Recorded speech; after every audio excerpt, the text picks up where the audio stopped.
L'équipage 10 quitte la Station spatiale internationale. SpaceX finit les préparatifs pour son vol numéro 10 du Starship. 3 nouveaux ports spatiaux autour du monde. Spartan et Airbus travaillent sur les ingrédients de base lunaire. CASC teste une partie de sa très grosse fusée. Revue des progrès de Relativity Space et Slow Space. Et les lancements des 2 dernières semaines. Bonjour à toutes et à tous, je suis Christophe Paget et bienvenue à Espace News pour votre revue spatiale presque hebdomadaire.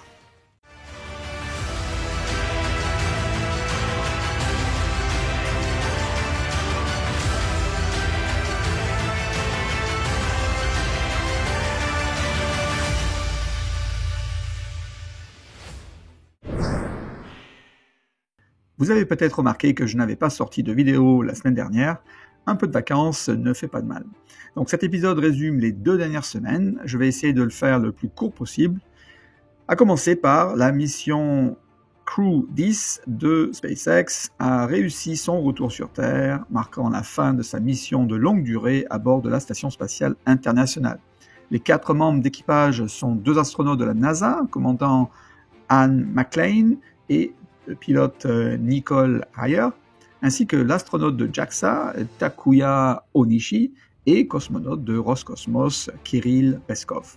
Ils sont rentrés en toute sécurité et la capsule Dragon a effectué un amérissage sans encombre au large de la Californie.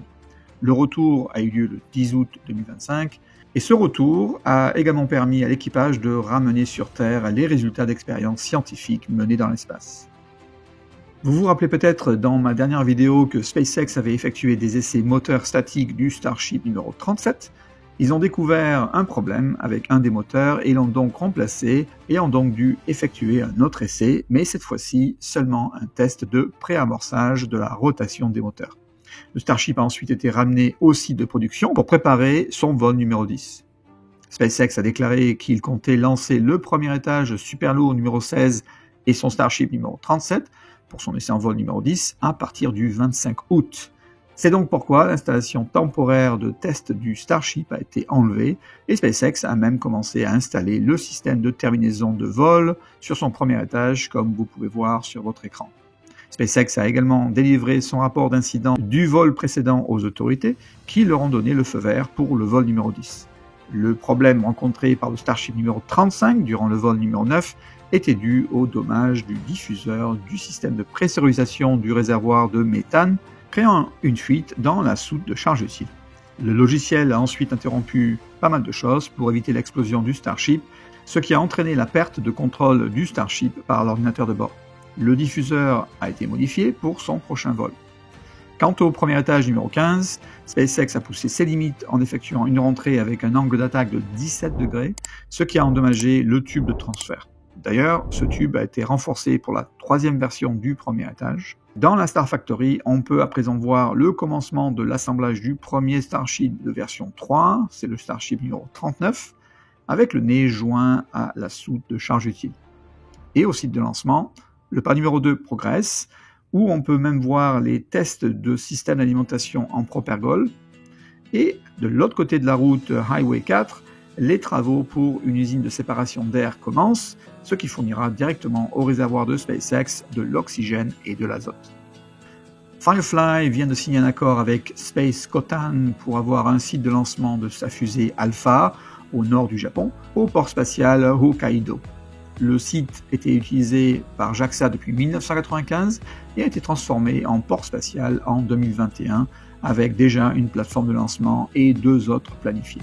Spartan Space, une entreprise française dans les Bouches-du-Rhône, et Airbus ont achevé une étude de faisabilité pour un SAS d'habitat lunaire commandé par le CNES. Un prototype à grande échelle du SAS a été testé dans l'installation Luna du DLR et l'ESA.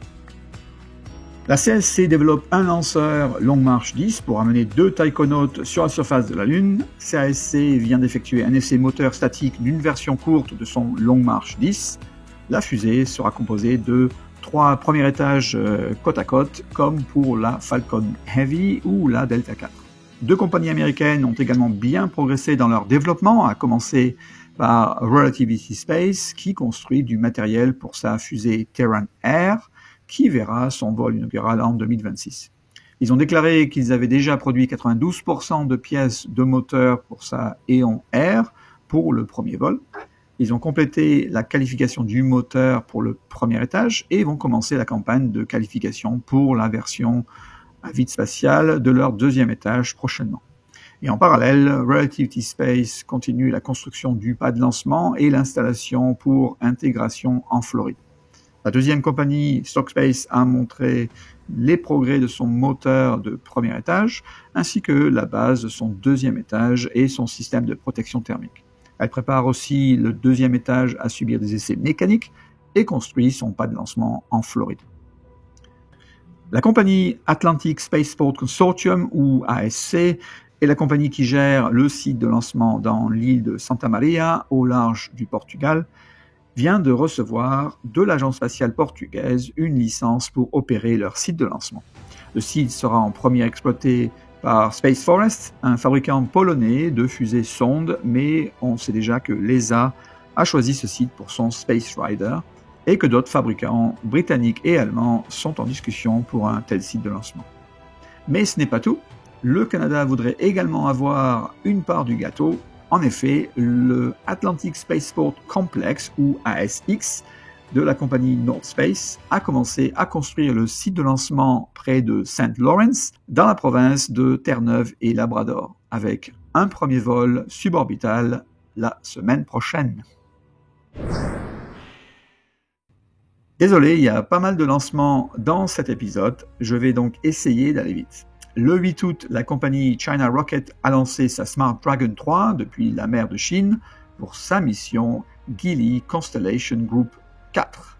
C'est un lot de 11 satellites de communication pour le constructeur automobile chinois Geely Automotive, destiné à la recherche et au développement de la conduite autonome. Le 11 août, SpaceX a lancé sa deuxième mission pour son compétiteur Amazon pour la constellation Kuiper avec 24 satellites à bord depuis la Floride. Le premier étage était tout neuf et a atterri sur le drone ship A Shortfall of Gravitas.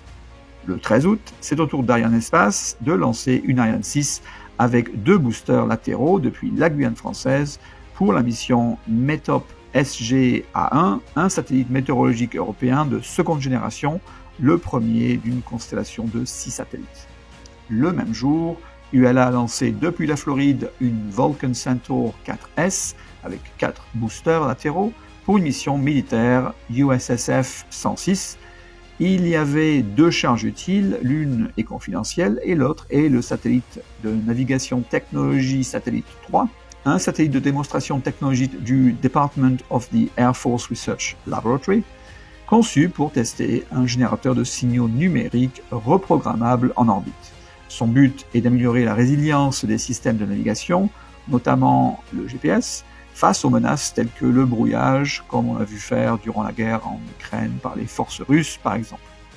Le jour continue avec un lancement par CASC d'une longue marche 5B depuis la Chine pour la mission SatNet Leo Group 8, un autre lot de satellites Internet pour la constellation Guohuang. Le 14 août, SpaceX a lancé sa Falcon 9 depuis la Californie pour une autre mission Starlink Group 17-4. Le premier étage a volé pour la 5e fois et a atterri sur le drone ship Of Course I Still Love You. Le même jour, SpaceX a lancé une autre mission Starlink Group 10-20 depuis la Floride. Le premier étage a volé pour la 10e fois et a atterri sur le drone ship Just Read the Instructions. Le 15 août, Landspace a lancé sa Zhuke 2E depuis la Chine avec 4 satellites d'expérience technologique Huliang-Wang. Hélas, le deuxième étage a explosé durant son ascension et la mission a échoué. Le 17 août, CASC a lancé une longue marche 4C depuis la Chine pour sa mission Xi'an 28B02 de vérification technologique et de tests scientifiques. Le même jour, CASC continue avec son lancement d'une longue marche 6A depuis la Chine pour un autre lot de satellites Guohuang pour sa mission SatNet Leo Group 9.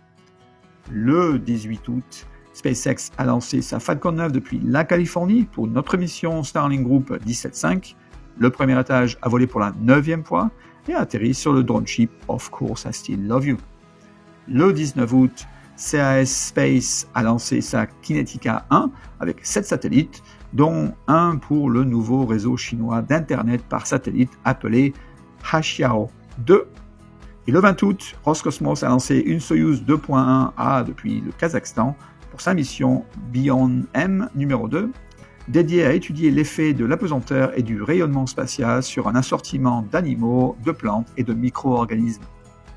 Et le 21 août, les forces spatiales russes ont lancé une Angara 1.2 depuis la Russie pour sa mission secrète Cosmos 2591. En résumé, du 1er janvier au 21 août 2025, 182 fusées ont été lancées avec succès. Sur ce total, 116 provenaient d'une entreprise américaine, 47 de Chine, 11 de Russie et 4 d'Europe. Je vous quitte cette semaine avec des photos prises par le télescope spatial James Webb d'une découverte qui vient d'être publiée par l'ESA d'un nouveau satellite en orbite autour d'Uranus.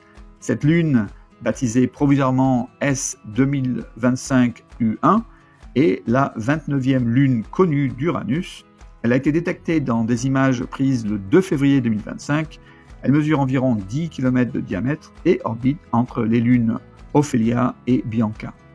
Cette découverte met en évidence la capacité du télescope spatial James Webb à détecter des objets faibles et lointains et suggère que le système de lunes d'Uranus est plus complexe que l'on ne le pensait. Merci d'avoir regardé votre chaîne Espace News. À bientôt pour un nouvel épisode de votre Actualité spatiale.